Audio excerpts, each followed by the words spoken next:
I think we'll get started. And if folks want to jump in as we are chatting, that's wonderful. But it's the top of the hour and we want to make sure we get our full time together. So on behalf of Studio B, I'm so pleased to welcome you all here today. My name is Rachel Meyer and I am Vice President of Business Development Europe here with Studio B. And if you're not familiar with Studio B, we are a global well tech company that offers mindfulness training, yoga, mindful movement, mindful living teachings to corporations and organizations and individuals, really with an attention to both personal and professional well-being. And the reminder that being well is something we don't do alone, that self-care is always connected to collective care. So this is part of our bi-weekly series, the Meet Your Center interview series, when we welcome guests from all walks of life, most of whom have some thread of mindfulness that connects their work: artists, activists, teachers, dancers, scholars. And we're so honored tonight. And I say tonight as I speak from Basel, Switzerland, where it's 8 o'clock. So forgive me if it's not nighttime where you are. Today, we welcome Reema Datta, an international yoga teacher, musician, and author, and all around remarkable woman. So Reema, welcome. Thank you so much for being here with us today. And Reema comes to us from New Mexico, so I think 8 time zones away, if I'm doing my math correctly. So thank you for joining us in the middle of your day. Sure. Real briefly, I want to offer the reminder that this is being live streamed to Facebook and it's being recorded. And if you have any questions that arise in the course of our conversation, you're always welcome to drop them in the chat and we'll be happy to answer those. So before we jump in, I would just love to introduce Reema. If you don't yet know Reema, she is an Indian American teacher, a speaker, a humanitarian, author, and musician who has dedicated her life to offering yoga as a holistic practice leading to healing and lasting peace. Reema first learned yoga philosophy from her grandfather, Ayurvedic cooking from her grandmother, and sacred song and mantra from her mother. Her teachers include His Holiness the Dalai Lama, Sri Pattabhi Jois, Daya Vyas, Sri Dharma Mittra, and direct disciples of Mahatma Gandhi. Reema has taught alongside Danny Paradise, Anna Forrest, David Swenson, and Larry Schultz.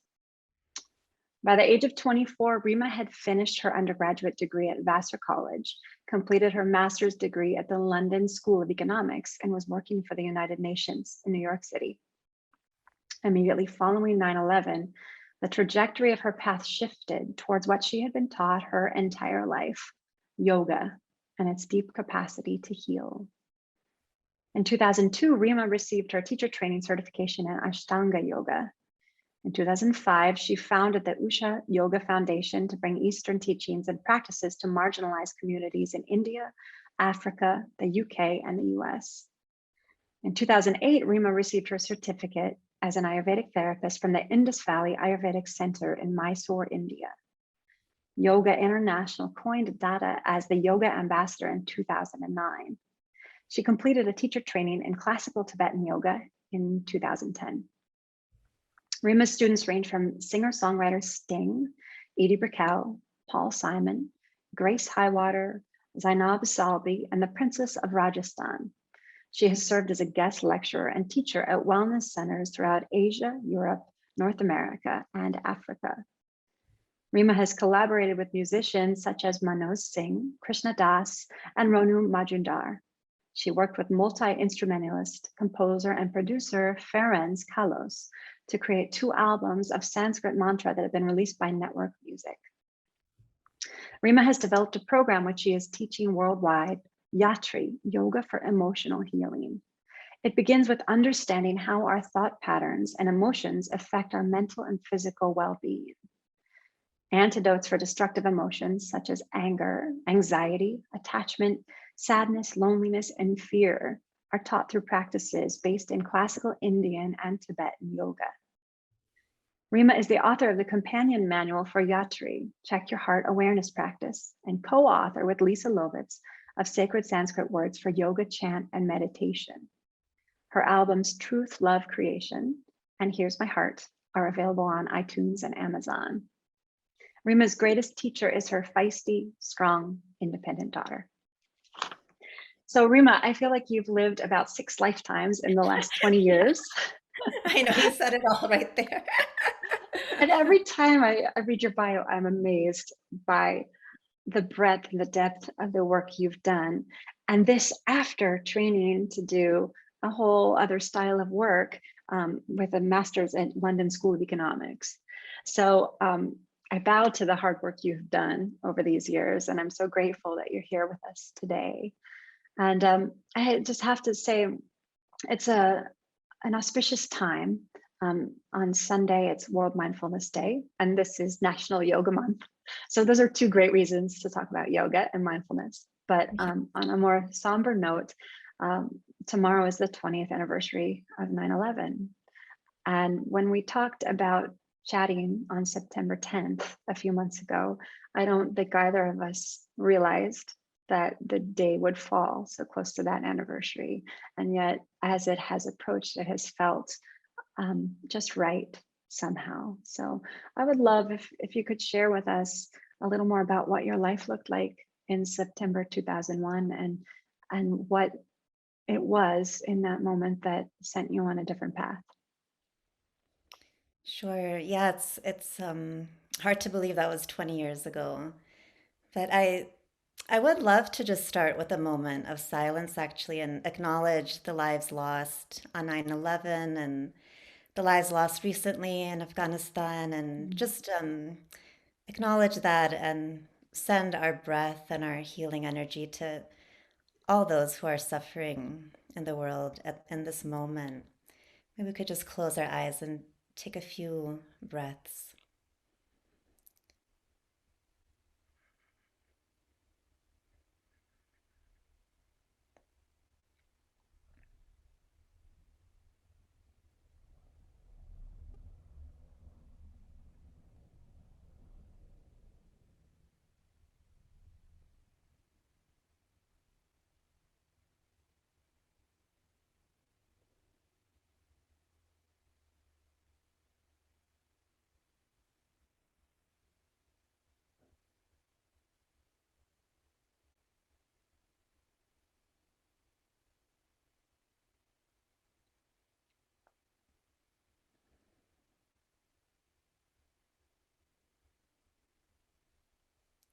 Thank you for doing that together.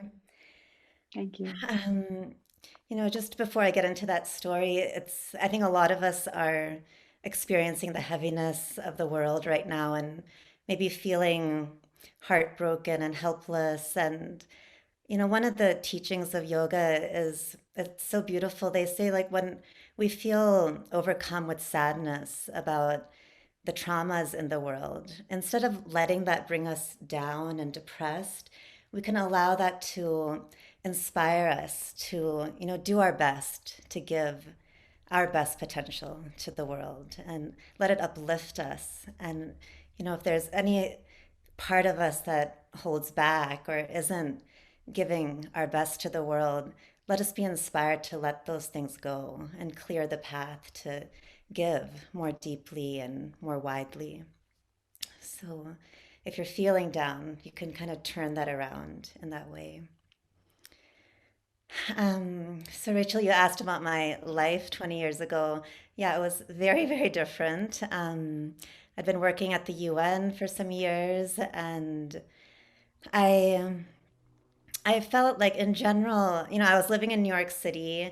It was actually my first job was, yeah, my first job out of college was working at the United Nations, and I was thrilled to have that job, and I had a great apartment in New York City in Midtown Manhattan.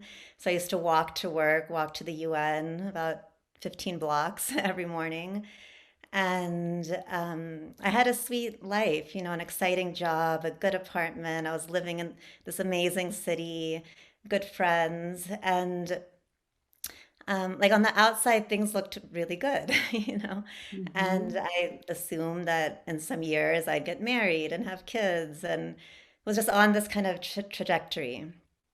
And honestly, like before 9/11 hit, I was already feeling a restlessness within me, just wondering, like, am I living the life I was meant for?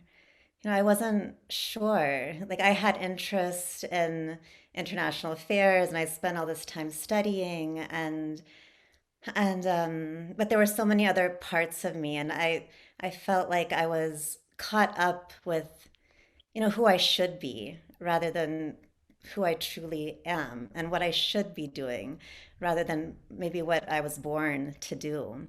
So all these questions were moving through me and then 9/11 hit and of course, we all know the trauma of that time.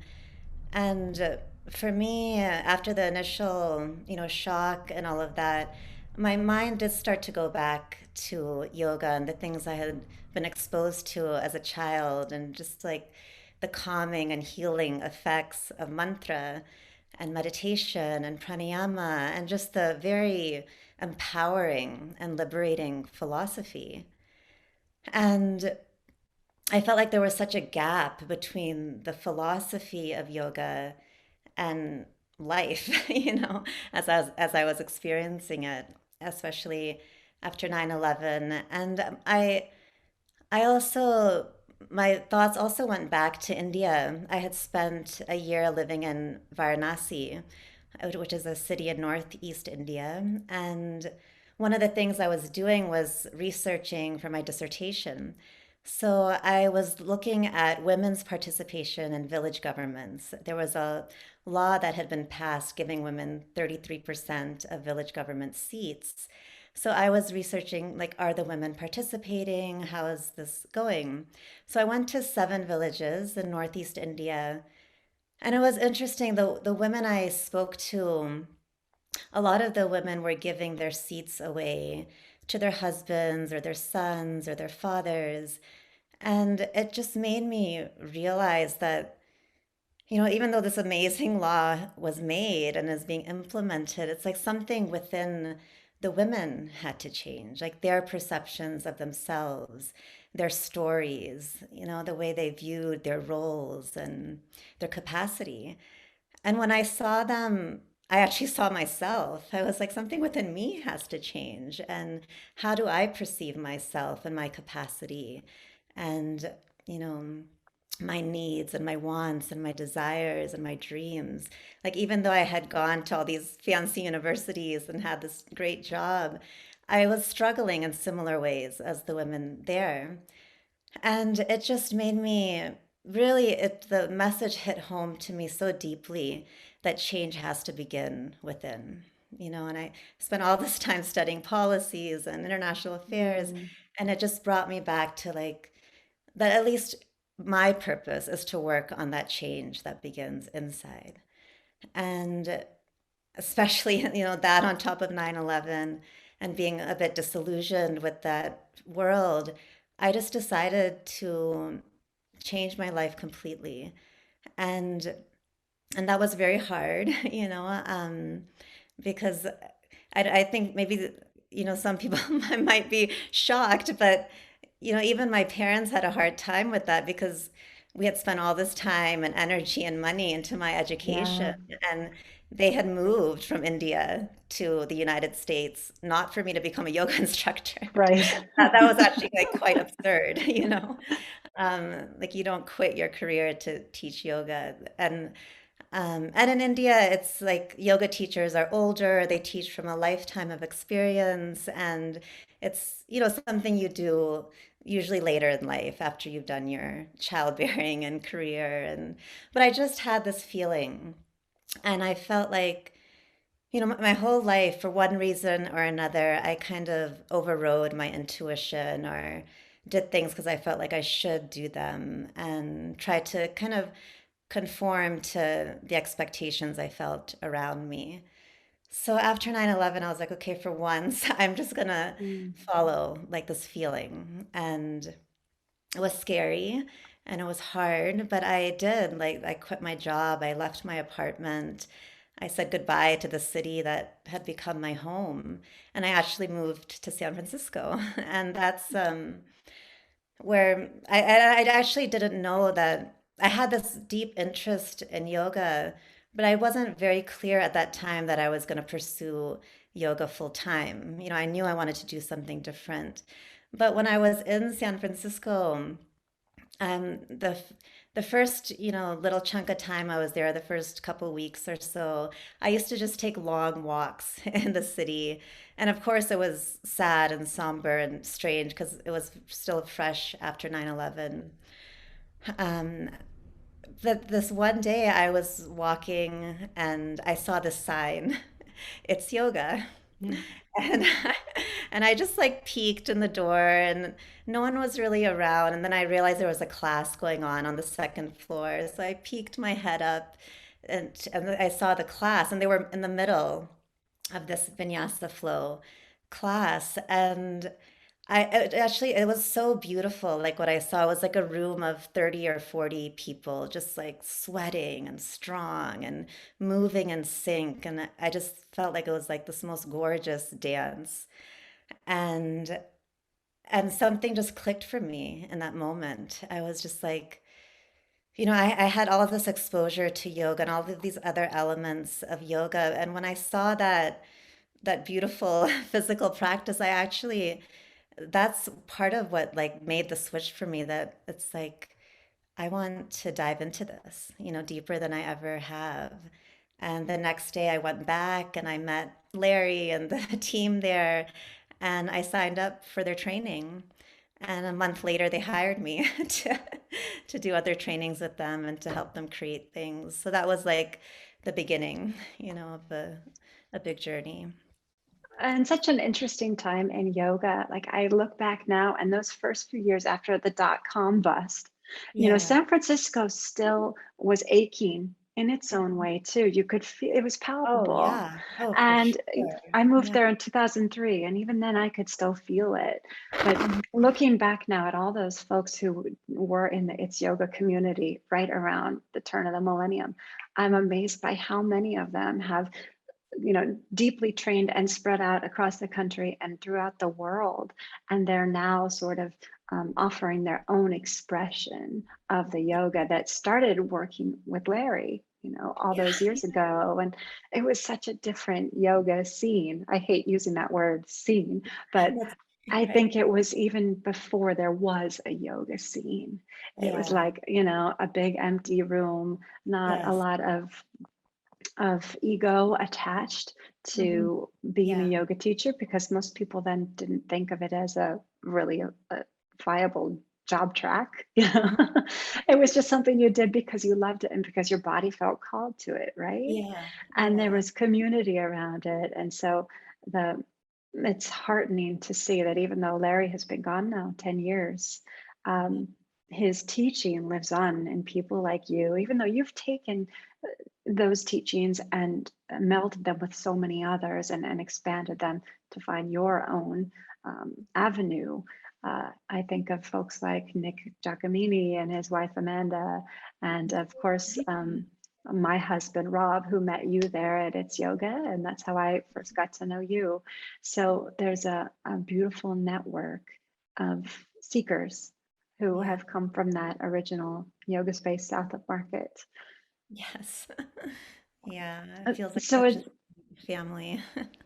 and it always will be, yeah. Even as time passes and people take different paths in their lives, and Yeah. as the yoga world changes so much.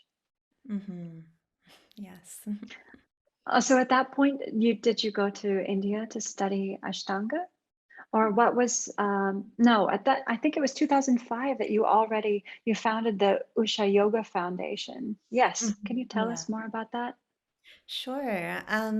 Within a couple, even like a year of teaching yoga, I realized quickly that this is something for people who can afford it. This is like a Mm. privilege we have to be able to practice and heal ourselves and all of these things. And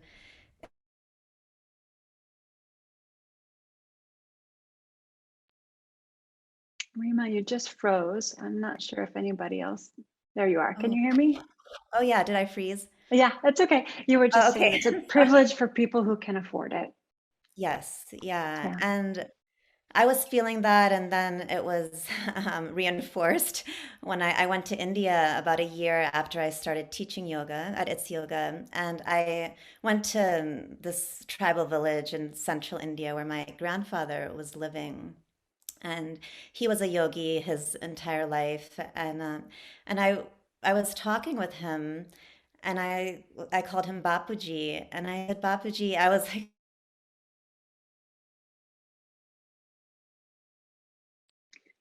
I have you frozen again, so I'm just going to wait and trust that the Wi-Fi is going to catch up. clear. And I was There we kind of go. going on like that. And my grandfather turned around and he just like, well, he was angry. And he said, Reema, this is not about you. He was like, spirituality and service go together. Like we do yoga for others. We strengthen ourselves so that we have more to give. Mm. And I was like, right. Yeah. Oops. Yes, Because I was just going on about how good I felt. right. And he said that and I was like, he's so right, and I was already feeling that privilege in San Francisco. And so soon he was really inspired, the Usha Yoga Foundation.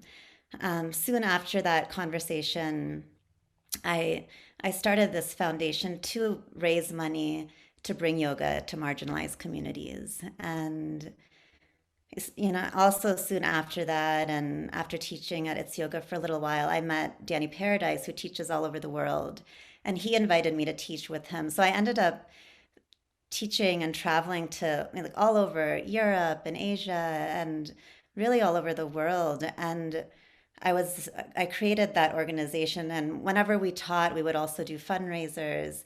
And I met so many yoga teachers, and we just started to, through the foundation, we started to actually fund yoga teachers to bring yoga to marginalized communities. So we've funded some projects in villages in India and orphanages and shelters there, and some NGOs in South Africa and also inner city America.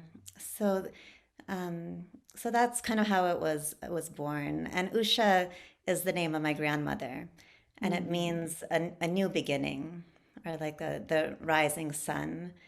So it just has that feeling that we can bring these practices and a fresh element to these communities. And it sounds like your knowledge of things like international policy actually comes in handy with work like Yeah. that, because there's always a great intention Hmm. with a project like that, but your ability to actually manifest it and deliver it in a way that serves folks in a meaningful way is not something that's always easy to accomplish. Yeah, yeah. I am grateful for that background. There's so much logistics and details to those kinds of projects. So, Well, the other thing that strikes me about your background that is so rare right now is the fact that you grew up with a grandmother who taught you Ayurvedic cooking, and grandfather who taught you philosophy, and mother who taught you how to chant. And um, nowadays, there's kind of a joke that if you go someplace like New York City, you can just throw a rock and you'll hit a 20 something young woman who's done a yoga teacher training, right? And so many people come to it maybe in their 20s when they are searching for meaning or purpose, or they just enjoy how it feels in their bodies. But it strikes me as almost an old school yogi um, pattern to have learned this from little on up, and how rare that is now to meet a teacher who has been steeped in this philosophy and this teaching since she was very small. yeah. So I wonder, that said, how do you feel about the explosion of 200-hour teacher trainings, compared to 2001 when It's Yoga was one of the few places you could do a teacher training. Now, especially in the United States, teacher trainings are everywhere. And in many ways, they are a source of imperative income for yoga studios that are often small businesses run by single women, or a group of folks who've come together to have a studio. How do you feel about that? Yeah, that's a really good question. It's very tricky. I feel like a lot of work needs to be done at the level of teacher trainings, because the teachers that are trained and are teaching and spreading yoga to the world, most of their training is actually in the physical postures, and I know this because I've taken trainings and I've been on the staff of so many teacher trainings. And for me personally, back in 2001, when I did Larry's training, it was perfect because asana, the yoga postures, was the aspect of yoga I had the least experience in. So it was great for me, And that's how I actually started working for Larry. I had actually written him a letter, and I said, I was just like mostly thankful. I was like, thank you. This was an incredible experience.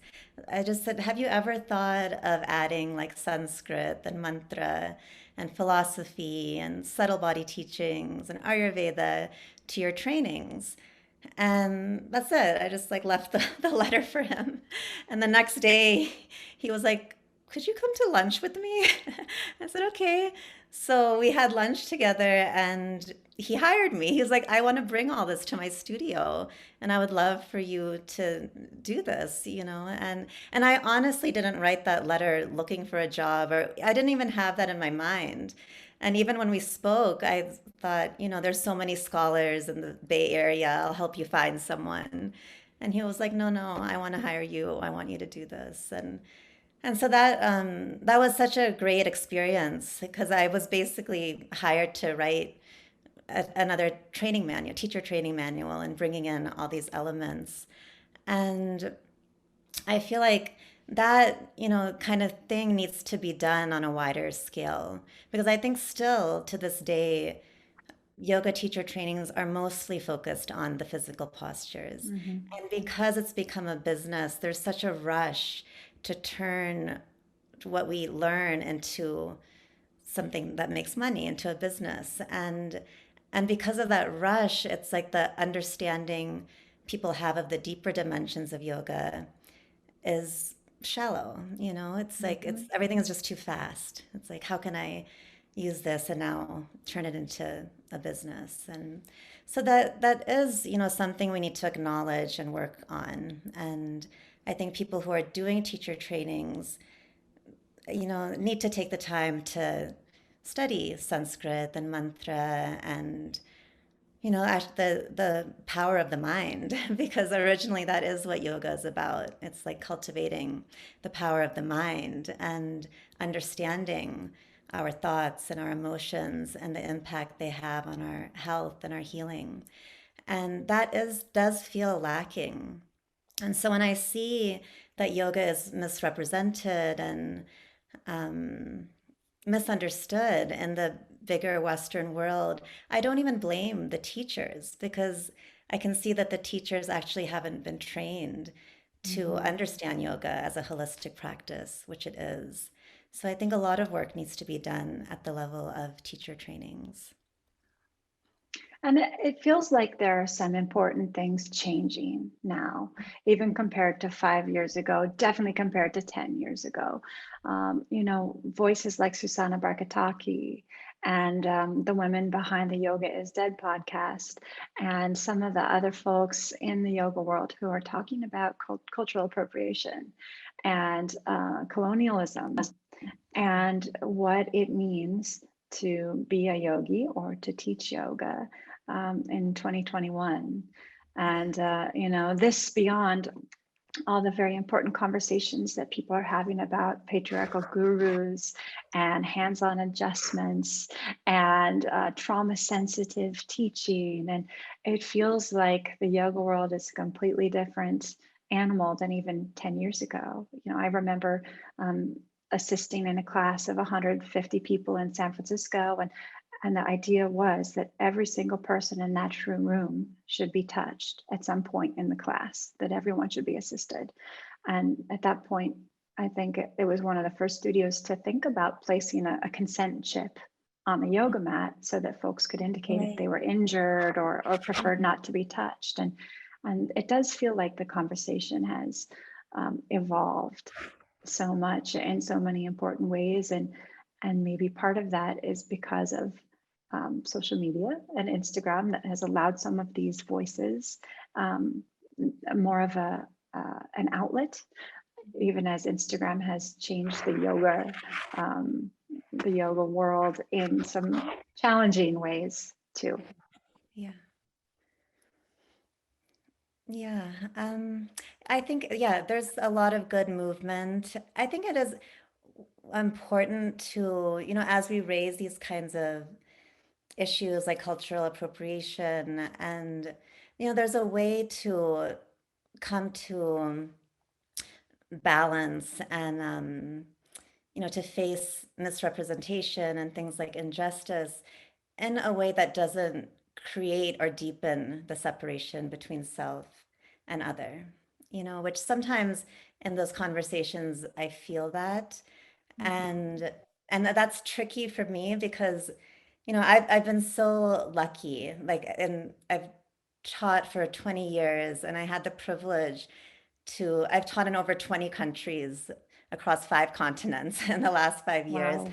And a lot of, when I taught, I I was hosted by studio owners. They took me into their homes and fed me and housed me and, had me meet their children and their spouses and their parents and just took such good care of me.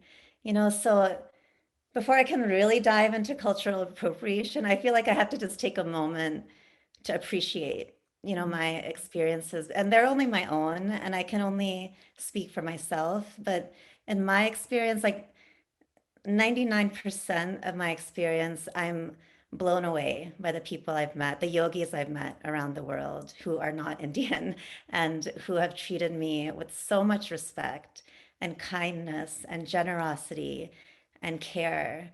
And, like I said, took me into their homes and just so sweet and loving. And I think that this world is just an amazing place that's filled with very respectful and loving people. And the yogis I met around the world, a lot of them are just so dedicated and devoted and sincere and Mhm. have so much interest in yoga beyond the physical postures. So that has been my experience, in this world, teaching yoga for so long in so many places. And I just feel like I need to acknowledge that because and one reason is because I feel like, these days we're so quick to blame and shame and attack. And it doesn't resonate with me. I don't feel, even if there's something that can be improved, like I was saying, the teacher trainings can be Mhm. improved. Instead of like pointing my fingers and saying, oh, you people are doing it all wrong and you're this and that, it's like, how can I take responsibility? As a yogi, Mhm. we take responsibility for what we're seeing and what we're experiencing. So if I see some kind of imbalance or misrepresentation, instead of pointing my fingers and blaming and shaming and deepening the separation between self and other, it's like, how can we come together and find a solution? How can we do this better? And and have open conversations with respect and that foundation of patience and kindness and being aware of our common ground, that these yoga practices are not for Indian people. They were never designed for Indian people. They're for humanity. They are for all of us. And if I ever would like sit here and say that this is from my culture and my people and my country, I think my ancestors would be up there like, this poor child, she didn't quite get it.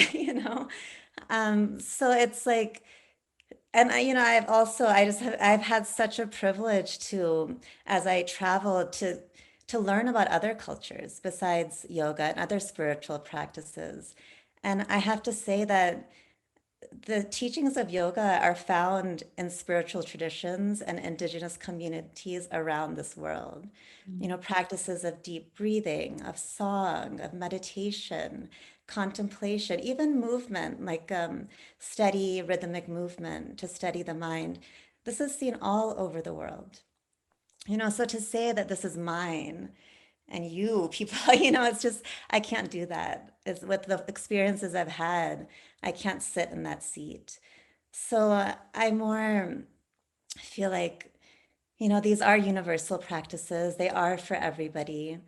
Yoga has been absolutely misrepresented in the West, and there's a lot of work to be done. So it's good to have these conversations, but with that foundation that we share a common ground, and we all experience mental afflictions like anger and Mhm. anxiety and attachment, and we all want peace and harmony, and we can all work towards it together. And India is such a diverse country. It's not even like there's one culture to appropriate. It's just such a diverse country. And historically, yoga has changed so much. And personally, I celebrate the creativity that I see as individuals, embrace this practice and teach in their creative ways. I celebrate that. And I also acknowledge the need to for especially yoga teachers to deepen their understanding of things like mantra and the power of the mind, and these other elements of yoga, the power of visualization, contemplation, meditation. Even Western scientists are talking about, I feel like they're just catching up with what the yogis have known.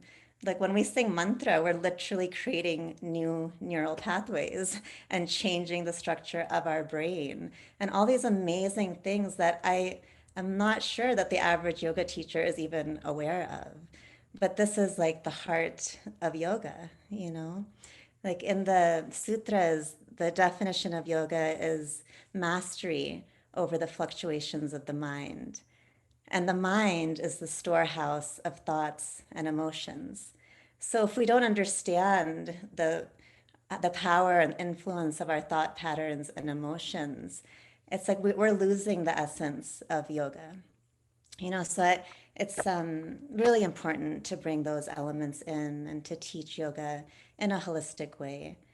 But again, not in a way that deepens separation. And I say that again and again because I feel that, and I see that. And I'll share something else my grandfather shared with me in 2015, the last time I saw him. I asked him, like, if you could pass on one piece of advice to the next generation, what would it be? And he said, forget these labels of Indian, Pakistani, American, Hindu, Muslim, Christian, and identify yourself as human. Mm. He said, universal brotherhood and sisterhood are the foundations of love. And to his perfect words, I would add, like, forget these labels of conservative and liberal and BIPOC and white and heterosexual and homosexual and vaccinated and unvaccinated, because when we get so attached to these labels and identities, we lose sight that those others are a part of us. And to be spiritual is to be in that highest vibration of love for all beings. And so when we get into these kinds of conversations, to say that I am this and you are that, and I'm doing this and you're doing that, and I am right and you are wrong, that is very divisive. And we have to be careful because that's actually the antithesis of yoga. Any kind of divisive speech and thoughts, any kind of divisive thoughts. I'm Indian and you're not. That's insane to as a yogi. Like it's just that's not the seat of consciousness, you know. And this is actually the heart of yoga, is to look at our attachments. And the biggest attachment we have is to our own identity. We say, I am a woman, I am Indian, I am American, I am kind. All of those labels are actually not true if you look deep into them. Mhm. And every label is actually a limitation, because the truth is, I am infinite. And if I put those labels on myself and I put labels on others, I'm just creating this world of limitation. And that's actually not true to our essence, that we are actually infinite beings. Even if I say, oh, I'm a kind person. No, I'm not, because sometimes I'm angry and I express it and I should, and that's healthy. So I can't say that I'm kind. I can't say that I'm a woman because I have masculine qualities within myself too. And if I'm attached to that label woman, then maybe I won't cultivate my masculine qualities. And that's actually not great for my wholeness and my healing. So um, it's a big practice in yoga to release the labels and come into our essence and see that at our essence, we are actually identical. You know, we are the same. And if I look at the truth behind any spiritual tradition, because I grew up with yoga, I'll just share that in my early 20s, and this is part of the reason I actually left It's Yoga just after a year and a half of teaching there. And I had told Larry, I said, Larry, this has been great. And I I have this curiosity. How do other people connect to spirit? Not just yogis, Mm-hmm. not just people in India. And so I was like, I'm actually going to leave this work in your studio because I want to explore this question. And as the world would have it, just like a couple days later, Larry said, come join me for dinner. And I joined him for dinner, and he had a friend named Ali going through San Francisco. And Ali was going on his way to Brazil. And he was talking about the spiritual practices in Brazil where he was going. And I was like kind of amazed by what he was saying. And I said, I want to experience that. I have this curiosity. So he was like, okay, join me. So I went and, we went to the Amazon and I spent a month with him and a few shamans. And it opened my mind because everything I did with them was yoga. You know, Mm-hmm. we did breath work, we did saw a lot of singing. We danced in a circle, very rhythmic, steady movements that helped us to steady the mind. We fasted, which is very a yogic practice too, and we meditated. And I got to know them. I became friends, and our meditations led us to that truth of oneness, And I was just like, we can get caught up with these words like yoga and shamanism and Indian and Brazil, but we are all doing the same thing, at the heart of our Mm-hmm. practices. So when we start to tap into this issue of cultural appropriation, we have to appreciate how similar we actually are and how the mind, we have to catch ourselves. Like the mind is it's so tricky. Like the ego so badly wants to grasp to these Mm-hmm. labels and say, this is mine, and I am this, and you are that. And in the Yoga Sutras, Yoga Chitta Vritti Nirodha, yoga is that which stills the fluctuations of the mind. What is the main fluctuation of the mind? I am this, and you are Mm-hmm. that. We have to catch ourselves, because it's tragic how divisive our world is right now. It's so sad. And so Truly. it's and if you look at the yoga scriptures, they say counter that separation that pervades your mind, you know? I love that you emphasize that fluidity of identity and the fact that impermanence is at the heart of who we are. And to be honest, I struggle with that at this time of year as we mark the anniversary of 9/11, because I see folks who are really attached to that um, sense of their nationality as Americans and the fact that Americans suffered on that day. And for that reason, I'm so very grateful that you brought up Afghanistan earlier in our conversation, because there's such a great deal of suffering in the world. And I find that when we get stuck on our own suffering for instance, what happened in the United States on 9/11. It's so easy to forget the suffering we're responsible for as a country throughout the world, or the suffering of others right now, like the deep suffering we're seeing of folks from Afghanistan. And it's tricky, not to get attached to who we think we are because of where we're from, or the shape of our bodies, or the language we speak. And it was something we talk about a lot at Studio B is the question, what is the shape of your suffering? And the fact that most of us come to yoga or mindfulness practices because we are suffering in one way or another, with a mind that won't stop anxious thoughts, or a body that hurts, or energy that's low, or searching for purpose and meaning in life, and wondering if there has to be more than the 9 to 5 grind.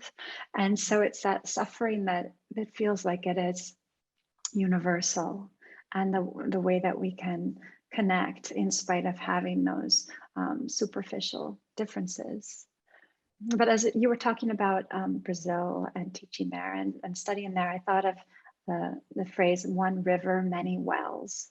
And this notion that whether it's mantra or breath work or moving our bodies, like it is the same across traditions. And it's that one source that has many names, and that we all dig our own wells to access those teachings, but they're so similar in form and as they in the way they show up in our bodies.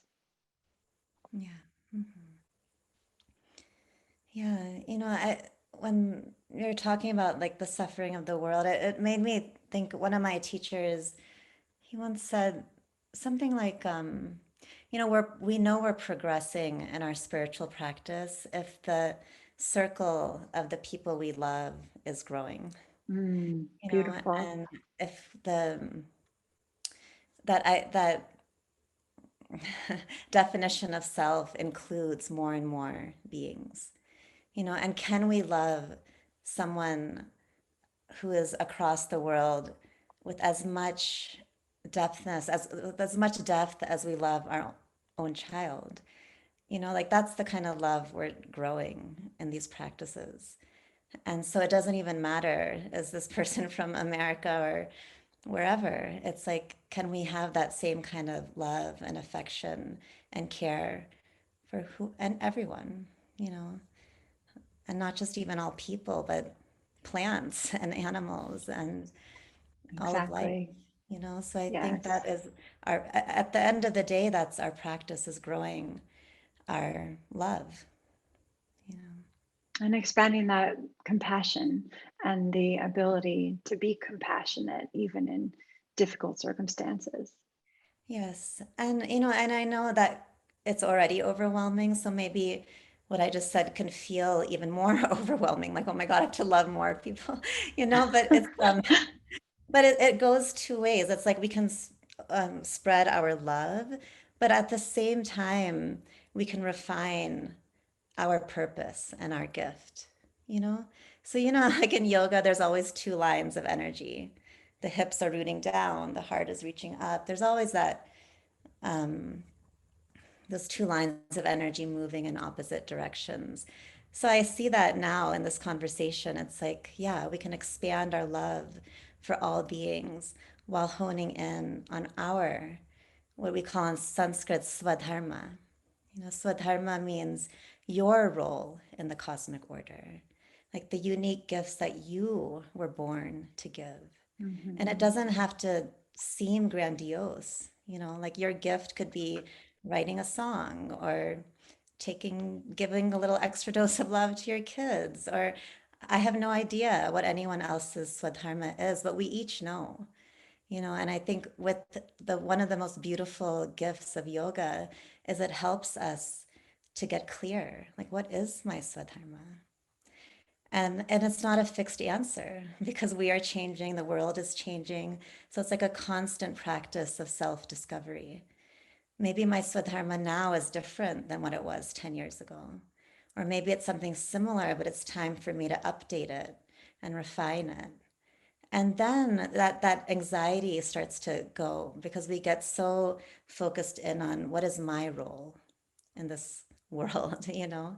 And I love yoga for giving us the tools to answer, you know, those questions. It feels in so many ways that you have found your Dharma. And I think about, the version of you who was in New York in 2001. And I imagine she would be really proud of the woman who's here now and 20 years later. So thank you for, really digging deep and finding that purpose and sharing your Dharma and doing your work in the world. I'm wondering how that changes for you now as we look at another fall that is tricky with COVID. I know you were traveling a lot in the years before becoming a mom and even before COVID hit. Do you have a sense of what's next for you in the months to come, or what does your teaching look like these days? Yeah, I've actually, you know, been enjoying teaching online. I've been pleasantly surprised how much can come through online. You know, even like going into mantra and meditation and pranayama and even prayers. It's like there's so much that we can still share online, and I'm so grateful for that. And so I've been teaching a series of smaller workshops online. And it's actually, I was thinking of this before our call with this 20 years that have passed since 9/11. And I'm teaching a course actually a week from tomorrow online called Integrity, where we're going to be looking at some of the things we touched upon today. You know, like as the world is changing so much, how am I changing? And what is my swadharma? And has my dharma changed? Like with the world changing, is it time to update and refine my purpose and my contributions to the world? I feel like in these last 20 years, I've collected the tools to make those kinds of inquiries because they're big questions and they're hard. You know, they're hard to get to the root of those answers. And it requires a lot of work, a lot of shedding of all the people we think we should be versus who Mhm. we really are, all the things we think we should do versus what we were really born to do. You know, it's a lot of deep work. And I'll be teaching this course on integrity this coming weekend. So those are the types of courses I've been teaching. Earlier, a few months ago, I taught a course on forgiveness, and that was tied to, you know, the work with yatri and our emotions, and really how to feel our anger, like in a way that's not destructive but constructive. You know, how to really get the clarity behind our anger and the messages that our anger holds about ourselves and our purpose, and to come to a place of forgiveness and that journey. You know, so I've been actually really enjoying teaching these courses online and sharing them with the world. I honestly, it's you know, it's might sound exotic to travel so much, but I was getting pretty tired of traveling, and especially with a child, as you know, it's hard to travel. So for me personally, it feels like a gift that I can teach online and connect with people from all over without any of us having to get on a plane and dealing with all those logistics. Well, it's funny. I'm not sure if she's here right now, but oh gosh, I see we have 5 minutes till the top of the hour. But I have Okay. to share after the announcement went out about your interview, I got an email from a dear friend and colleague from 10 years ago in San Francisco, and you had touched her life many years ago in Japan. And Janelle, I don't know if she's here or not right now, but she was thrilled to see your name and that she had worked with Lisa Lovitz as well. And you had helped with a fundraiser there. And I was just really struck by how the power of the work you have done has resonated throughout the world. And even when you don't know necessarily how the wisdom you're sharing might plant itself in people's hearts, it's happening all the time. And it really grows and blooms. So thank you for that. Well, thank It's you. powerful.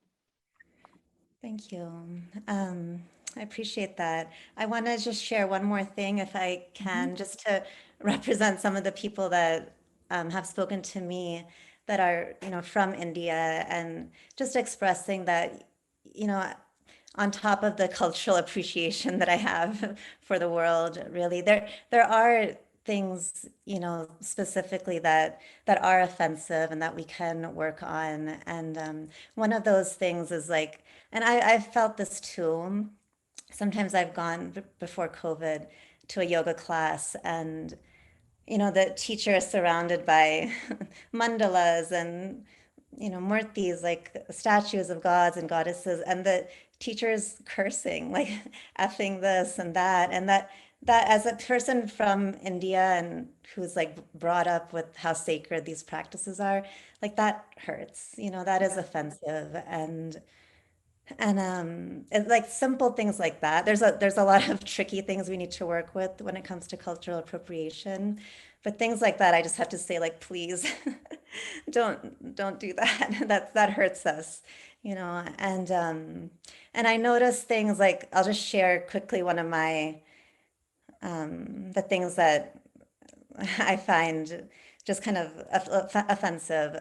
Like, I've heard this over the years a lot, just yoga teachers who say things like, well, I teach yoga in a non-dogmatic way. Like, I let my students, find what works for them. And I have to say that that also is hard for me to hear because when I hear that, I realize that they don't really understand yoga philosophy, because the basis of yoga philosophy, like if you even have a cursory glance of the Vedas and Upanishads, you see that they are free of dogma. And these practices are designed for us to loosen the knots in our mind and our body so that each of us can have a direct and intimate and personal connection with truth, so that we can experience truth in our own being. It's all about direct experience. It's all about us each finding our own way, finding our own groove, whether it's on the mat or in our lives. And when I hear like teachers say things like that, and again, I don't blame them, because I know that their training hasn't been great, it hasn't been well-rounded. But it again, it's, instead of blaming and shaming, I bring it back to myself. How can I do better? How can I bring these messages to the yoga world, to the world? And how can I deepen and help people to understand what this practice is really about, you know? So there is a lot, a lot of work to be done. And I feel like we could talk about that for a long time. One of the conversations we have within our teacher community is the word namaste, and is that a word that we should be using? And there are so many, rich aspects of that conversation, um, and others as the yoga world changes. I find that it's perhaps because of that non-dogmatic nature of yoga that people are drawn to it, especially maybe when they've been raised in cultures or religions that tend to be dogmatic, or that assert that they are the one right way. And then, speaking from experience, being raised in a tradition that talked about people being naturally sinful and broken, and then coming to yoga and discovering a different worldview that um, you are fundamentally good and you are whole, and that it's just a completely different way of looking at the world. So I am have a feeling that many folks are drawn to that, especially as the influence of organized religion really shifts in American culture in particular. So there's work to be done, and people are hungry to learn this, and I'm grateful that you're out there, really offering it. Before we wrap up, I'm wondering if you can let folks know how they can follow you or how they could study with you um, in the future. Sure. Sure. The easiest way to find me is my website and Instagram, and all that is reemayoga.com, Reema yoga. And yeah, you can join my course next week if you can, on integrity. I can't wait. I feel like I'm sharing the juiciest wisdom, teachings, and practices I've gathered in the last 20 years. And I feel honestly like I just have this feeling that if we each of us give the gifts we were born to give, that's the way to strengthen this web that is so breaking down in front of our eyes, you know? So I think this work is really important. And I hope you can join me next week or just stay in touch. And I'm curious now that you have mentioned Namaste. Like, I don't know the background, but my first impression is, of course, we should all enjoy Sanskrit. Again, it's for everybody. And I think it's okay if you don't pronounce it perfectly. These are things we slowly and gradually learn, you know? If I think of my grandparents, like 15 years ago, I took a group to India from most of them were Europeans, couple Americans. My grandparents were like arms open wide, like, welcome, come. That's amazing that you're interested in yoga and Sanskrit and mantra, like, practice. It's okay if it's not perfect. You know, like, I bow to your light. That's the same as my light. Why would I say no? You can't say namaste. I don't know. I don't know the background. I don't know what other people are saying, but for me, I'm like, of course, this is for all of us. Well, I just love the image of your grandparents, their arms open wide, saying, "Come, let's Yeah, study this, let's learn together." And it's that yeah, spirit of wanting to constantly be learning more and more that yeah, feels like it's really at the heart of being a yogi and yeah, realizing how we are vessels to be filled with all of this rich spiritual teaching and staying open to that. I want to mhm, close. Jen just left a lovely comment in the chat. She says, "Thank you. You reminded me of something one of my teachers always said. The capacity of the heart is boundless, beyond our wildest imaginings." Thank you for this talk today. Your work and your energy are absolutely beautiful. I'm very grateful. Thank you for having me. It's really an honor to be here. Thank you. It's a treat to get this time together. Thank you. Yes, And we look forward to staying in touch. And thank in you. the meantime, everyone, thank you so much for being here. And we wish you all a beautiful day. Thanks so Thank much. Thank you, you. everyone, for joining. Namaste. Take good care, Reema. You too. You too.